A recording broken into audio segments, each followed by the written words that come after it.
Welcome back to the Velocity Invitational from WeatherTech Raceway, Laguna Seca. I'm Kev Harris, and I'm pleased to say that as I'm scooting around the pit and paddock area, I've found two very important men. Well, probably the most important man here, Jeff O'Neill and Mike Sentonas from Crowdstrike. Jeff, I'll come to you first. Jeff, second year here in Laguna Seca. It's bigger and better than ever, isn't it? It is bigger and better than ever. More guests, more spectators, more cars, more friends. And what people may not realise is, but they've seen you now in your race overalls, you're here to drive as well. Tell us what you've just been out in. Well, so far this morning I've been out in a Ferrari GTO, a Maserati Birdcage, and a Bugatti Type 35. What a collection. And Mike, we'll talk about your car in a minute because it's behind us, but just give us a heads up about Crowdstrike, because this is obviously one of the main event sponsors here. It's a great opportunity for you to promote the brand and to entertain your customers. Yeah, it is. We're heavily involved in motorsports. We're a cybersecurity company first, and we provide cybersecurity for endpoints, workloads, all delivered through the cloud, a lot of threat intelligence, and it's all about speed, it's all about performance, and it's a great connection to racing. We spend a lot of time with Mercedes Formula One. Yeah, I was about to say your connection to motorsport is right at the top of the game there with Mercedes Formula One. It must be incredibly important at that level of motorsport that they keep their data, their intellectual property safe. Yeah, I mean, trackside, they're in a hostile environment, they're going to all different countries, they're connecting to the internet. If they had ransomware and they couldn't operate a car, it's game over. They've got drivers, I should say they've got mechanics, they've got designers that go to different teams.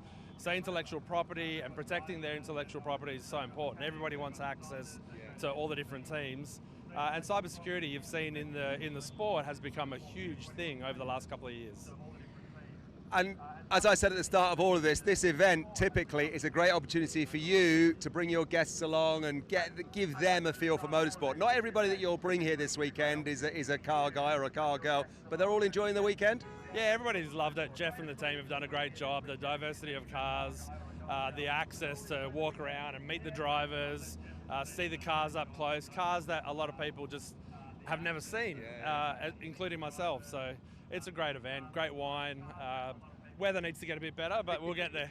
The weather was great yesterday, and apparently it's going to pick up this afternoon and all of tomorrow. It's going to be blue skies. But Jeff, just chatting as well about the event there. You are trying to create something here that it's an incredible car show. There's cars of all shapes and sizes here, but there's more to it as well. Well, there really is. I mean, what we're trying to do is entertain and create an environment in North America unlike what anybody else has done.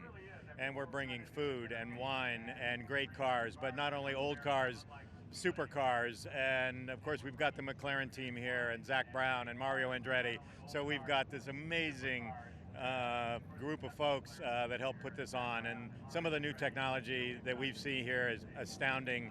Zinger, for example, using basically a printer to create chassis parts. I mean, it's just astounding, and we hope to bring along autonomous vehicles and a few other ideas in the future. So. Chatting to Kevin Zinger, I mean, there's a guy who probably needs to look after his intellectual property and his data. That Zinger car is quite something else. Have you had a look at that, Michael? I have. I've had a look, and it's incredible what they've done. And as Jeff said, a lot of the AI vehicles and things that are running around, it's pretty cool to see the old, the new, and just to see it all coming together. Yeah. And Jeff, as well, let's just bring it back to McLaren for a moment, because we kind of brushed over that. If people are just joining us, you had dinner with Mario Andretti last night, and today, earlier on, he did something really quite special. He went out in a Formula One car, the 2014 hybrid Formula One car. Sorry. You're thinking, what did he do? What did he do? Honestly, what a thing. He's had so many things, right, since he's been here. He arrived yesterday, and he's just, he's such a lovely guy. And he had this essentially sort of a challenge with Zach to drive a turbo hybrid car, which he had never had the opportunity to drive. And he took that car out and just smoked it. So he was very, very impressive. It was an incredible thing. If you didn't see it, you got to watch back on the live feed or find it, because we had Mika Hakkinen, we had Mario Andretti, we had Pato O'Ward and Tanner Faust all out in McLaren Formula One cars. 4 great drivers, 4 great cars, 1 track, 1 event. You just can't buy that. You were trackside for that, weren't you, Michael? I was right behind the car, seeing Mario get in the car, seeing him get out, the big smile. Mika Hakkinen just gets in there, belts the cars. They're just having so much fun. And that's what it's all about. At the end of the day, just seeing the joy with everybody and having people so close. It's an experience that you don't get, even if you go to a Formula One race. You don't get that close to the action. No, and that's exactly it. And you've been to many Formula One races, obviously, with Mercedes there. The back of that McLaren garage, it was just, you know, wall-to-wall fans, but they can see in. They're all getting their photo Mario. They're all feeling the energy and the excitement, and that's exactly what you're trying to create, isn't it, Jeff? That's exactly what we're trying to create, and there's so much interest in Formula One today that didn't exist yet 20 years ago, and I think Americans are really coming around to embrace it. You know, they love the Formula One Drive to Survive and the movies and the stories, and there's so much history around Formula One, and I think it's become very engaging.